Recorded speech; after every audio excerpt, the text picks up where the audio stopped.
ലോകത്തിലെ ഏറ്റവും നീളം കൂടിയ നദി. ഹേ എവ്രി വൺ, ഇന്ന് നമ്മൾ പോകുന്നത് ജിൻജ എന്നൊരു ഉഗാണ്ടൻ സിറ്റിയിൽ നൈൽ നദിയുടെ ഉറവിടം കാണാനാണ്. ഞങ്ങൾ കമ്പാല എന്ന് പറഞ്ഞ സ്ഥലത്തു നിന്നാണ് ഞങ്ങളുടെ ജേർണി സ്റ്റാർട്ട് ചെയ്തത്. ഏകദേശം ഒരു 2.5 മണിക്കൂറിൽ ഞങ്ങൾ സോഴ്സ് ഓഫ് നൈലിലെത്തി. അവിടെ എൻട്രി ഫീസ് അഡൾട്ടിന് 30,000 ഉഗാണ്ടൻ ഷില്ലിംഗ് ആണ്. അത് ഏകദേശം നമ്മുടെ നാട്ടിൽ 700 മുതൽ 750 രൂപ വരും. ആ എൻട്രി പാസ് അവിടെ നിന്ന് എടുത്തതിന് ശേഷം ഞങ്ങൾ ഉള്ളിലേക്ക് പോയി. സോഴ്സ് ഓഫ് നൈൽ കാണാൻ വേണ്ടിയിട്ട് ബോട്ട് മാർഗം വേണം നമുക്ക് അങ്ങോട്ടേക്ക് പോകാൻ. സോ ബോട്ട് റേറ്റ്സ് വന്നിട്ട് short trip, medium trip, long trip എന്നാണ്. അതായത് 1 ലക്ഷം, 2 ലക്ഷം, 3 ലക്ഷം ഷില്ലിംഗ്, അങ്ങനെയാണ് ആ ട്രിപ്സിൻ്റെ എമൗണ്ട് വരുന്നത്. സോ നമ്മൾ ലോങ് ട്രിപ്പാണ് സെലക്ട് ആക്കിയത്. അത് ഏകദേശം നാട്ടിലൊരു 7,000 മുതൽ 7,500 ഇടയിലായിട്ട് വന്നിട്ടുണ്ട്. ഈ കാണുന്ന സ്ഥലത്ത് നിന്നാണ് നമ്മൾ ബോട്ടിന്റെ പേയ്മെന്റ്സ് ചെയ്യുന്നതും ബോട്ടിലേക്ക് ബോർഡ് ചെയ്യുന്നതും. നമുക്ക് എൻട്രി പോയിന്റിൽ നിന്ന് ഒരു ടൂറിസ്റ്റ് ഗൈഡിനെ അവർ പ്രൊവൈഡ് ചെയ്തിട്ടുണ്ടായിരുന്നു. അദ്ദേഹമാണ് നമുക്ക് ഇവിടുത്തെ ഇൻഫർമേഷൻസ് ഒക്കെ തന്നതും സോഴ്സ് ഓഫ് നൈൽ ഇൻട്രൊഡ്യൂസ് ചെയ്തതും ഒക്കെ. അപ്പോൾ അദ്ദേഹം പറഞ്ഞതിന് ഇവിടെ ചെറിയ ഗേറ്റ് നേരത്തെ ഓപ്പൺ ആയിരുന്നു. വെള്ളത്തിൻ്റെ ഒഴുക്ക് കൂടിയത് കാണാൻ ഡേഞ്ചറസ് ആയതുകൊണ്ട് അവർ ക്ലോസ് ചെയ്തു, അല്ലെങ്കിൽ നമുക്ക് അവിടെ പോയി നിന്ന് വെള്ളത്തിൽ തൊടുകയോ ഫോട്ടോ എടുക്കുകയോ ഒക്കെ ചെയ്യാമെന്നാണ് പുള്ളിക്കാരൻ പറഞ്ഞിരുന്നത്. നിങ്ങൾ ഗേറ്റ് ഇവിടെ കാണാൻ പറ്റും. അതുപോലെ കുറച്ച് കൺസ്ട്രക്ഷൻസും ഇവിടെ നടക്കുന്നുണ്ട്. ഞങ്ങൾ ചെന്ന ദിവസം നല്ല ഒഴുക്കുണ്ടായിരുന്നു കേട്ടോ, നല്ല കുത്തൻ ഒഴുക്കായിരുന്നു. ഇപ്പം നമ്മൾ ബോട്ടിൽ പോകുന്ന ടൈമിൽ നമുക്കത് കാണാൻ പറ്റും.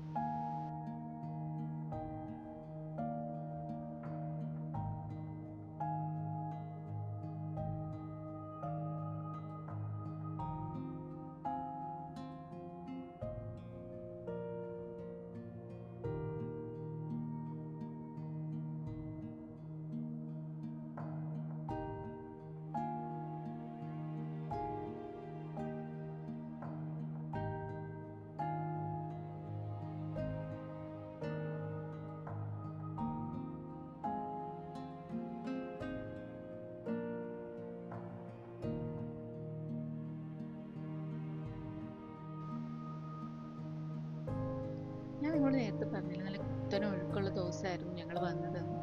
അത് കേട്ടപ്പോൾ തൊട്ട് എനിക്ക് നല്ല പേടിയുണ്ടായിരുന്നു. അതുകൊണ്ട് തന്നെ ബോട്ടിൽ കയറിയപ്പോൾ അതിൻ്റെ ക്യാപ്റ്റൻ്റെ തൊട്ട് ഫ്രണ്ടിലത്തെ സീറ്റിലാണ് ഞാനിരുന്നത്. ഇതാണ് സേഫ് എന്ന് എൻ്റെ ഉള്ളിലൊരു തോന്നലുണ്ടായി.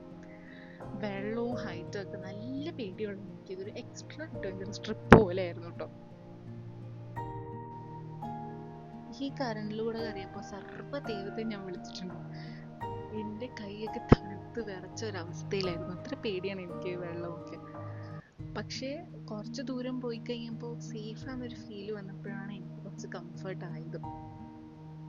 പക്ഷേ ഈ ട്രിപ്പ് പോയില്ലാതെ നല്ല നഷ്ടമായിരുന്നു എനിക്ക്. അതുപോലത്തുള്ള കുറേ കാഴ്ചകൾ കാണാൻ പറ്റി. ഇപ്പം നിങ്ങൾ സൂക്ഷിച്ച് നോക്കുവാണെങ്കിൽ അവിടെ ഒരു കിളി വെള്ളത്തിൽ നന്നായിട്ട് ഉണങ്ങാൻ നിൽക്കുന്ന ഒരു കാഴ്ച കാണാൻ പറ്റും.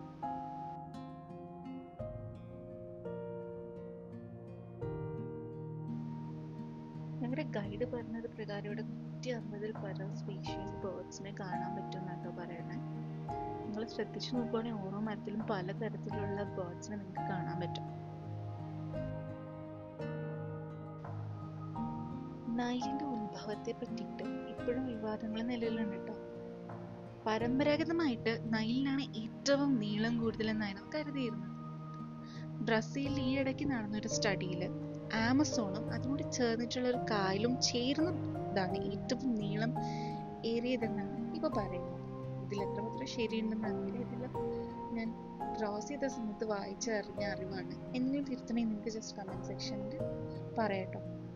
അതുപോലെ തന്നെ ഈ നൈലിന്റെ ഉത്ഭവം 1858 ഒരു ബ്രിട്ടീഷ് എക്സ്പ്ലോററായ ജോൺ ഹാനിൻ സ്പീക്ക് എന്ന് പറയുന്ന ആളാണ് കണ്ടെത്തിയതെന്ന് പറയുന്നു. അത് മാത്രമല്ല, ഒരിക്കൽ പോലും ദിശ മാറി ഒഴുകാത്ത ഒരേ ഒരു നദിയാണ് നൈൽ.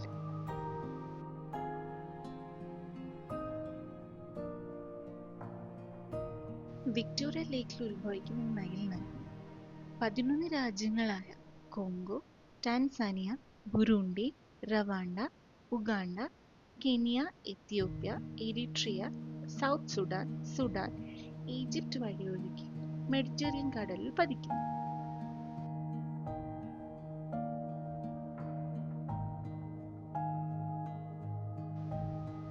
വലതുവശത്ത് ചെറിയ കൂടാരം പോലെ കാണുന്നില്ലേ, അവിടെ നിന്ന് കഴിഞ്ഞാൽ നമുക്ക് ആ സോഴ്സ് ഓഫ് നൈൽ കാണാൻ പറ്റും കേട്ടോ.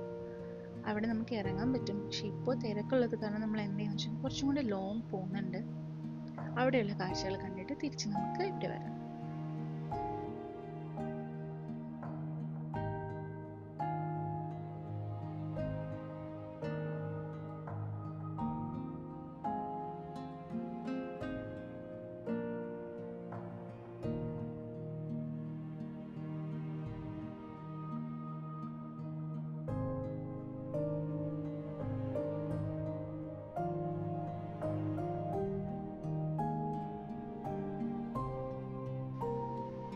അങ്ങനെ മുന്നോട്ട് പോയിക്കൊണ്ടിരിക്കുമ്പോൾ വാവ സുരേഷിന്റെ ഭാഷയിൽ പറയുകയാണെങ്കിൽ അത്യാവശ്യം ചെറുതല്ലാത്തൊരു വലിയ അതിഥിയെ ഞങ്ങൾ കണ്ടു. ഇതിന്റെ പേരാണ് Nile monitor. Scientific name Varanus niloticus. തന്നെയാണോ കറക്റ്റ് പ്രൊനൗൺസിയേഷൻ അറിയില്ല കേട്ടോ. സബ് സഹാറൻ ആഫ്രിക്ക പ്രദേശങ്ങളിലും അതുപോലെ തന്നെ ഈസ്റ്റ് ആഫ്രിക്കയിലുള്ള നൈൽ റിവറിന്റെ തീരങ്ങളിലുമാണ് ഇതിനെ കണ്ടുവരുന്നത്.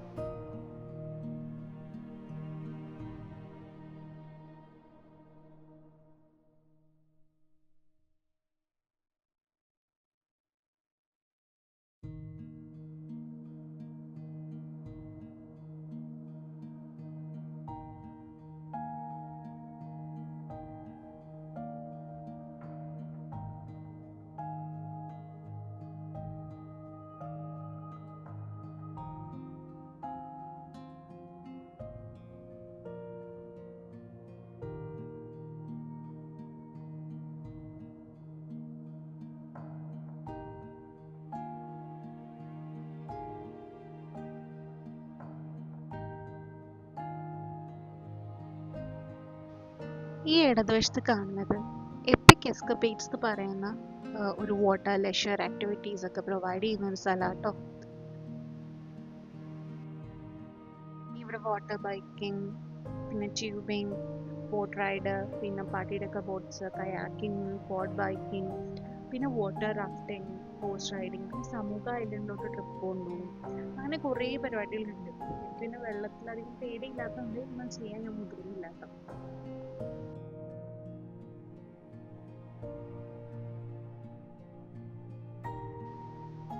നേരെ കാണുന്നത് ജിഞ്ചർ പെയർ എന്ന് പറഞ്ഞിട്ടുള്ള ഒരു പോർട്ടാണ് കേട്ടോ. അവിടെ നിങ്ങൾ നോക്കുമ്പോൾ ഒരു കുഞ്ഞി കപ്പല് കാണാവേ.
ഇവിടെ നിന്ന് നമ്മൾ തിരിച്ച് സോഴ്സ് ഓഫ് നൈലിലേക്ക് തന്നെയാണ് കേട്ടോ പോകുന്നത്.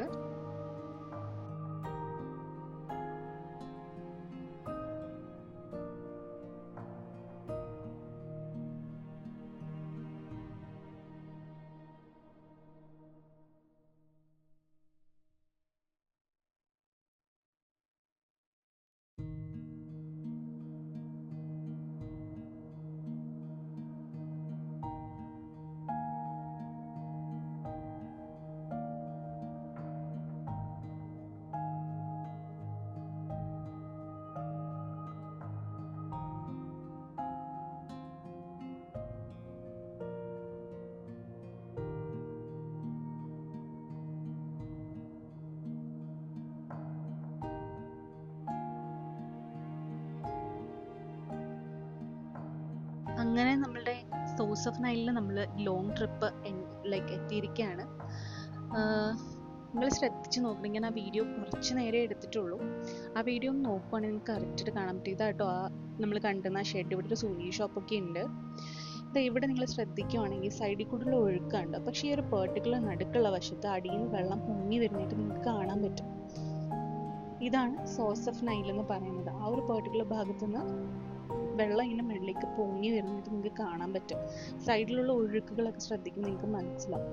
ഈ സൈഡിലുള്ള ബോട്ടൊക്കെ നിർത്തിയിട്ടേക്കാം കേട്ടോ. ഇനി നമ്മൾ തിരിച്ച് നമ്മൾ വന്നില്ല ആ സ്ഥലത്തേക്ക് തിരിച്ചു പോവാണ്. നിങ്ങൾക്ക് എൻ്റെ വീഡിയോയിൽ ക്ലിയർ ആയെന്ന് തോന്നുന്നു, കാണാൻ പറ്റിയെന്ന് തോന്നുന്നു. നമ്മൾ തിരിച്ചു പോവാണ്. ചാനലിലെ ഫസ്റ്റ് വീഡിയോ എന്ന സ്ഥിതിക്ക് കുറേ പോരായ്മകളുണ്ട്. അത് നിങ്ങൾ കമൻറ്റ് സെക്ഷനിൽ പറയണം. ഇഷ്ടമായാൽ ലൈക്ക് ചെയ്യണം, ഷെയർ ചെയ്യണം, സബ്സ്ക്രൈബ് ചെയ്യണം. പിന്നെ ബെല്ലൈക്കനും കൂടി എനേബിൾ ചെയ്യാൻ മറക്കണ്ട കേട്ടോ. ഇനിയും കൂടുതൽ വീഡിയോസിനെ പ്ലീസ് സ്റ്റേ ട്യൂൺ. വൈൻഡപ്പ് ചെയ്യുന്നതിന് മുന്നേ ഇവരുടെ ട്രഡീഷണൽ ഡാൻസും കൂടെ കണ്ടിട്ട് പോവാവേ.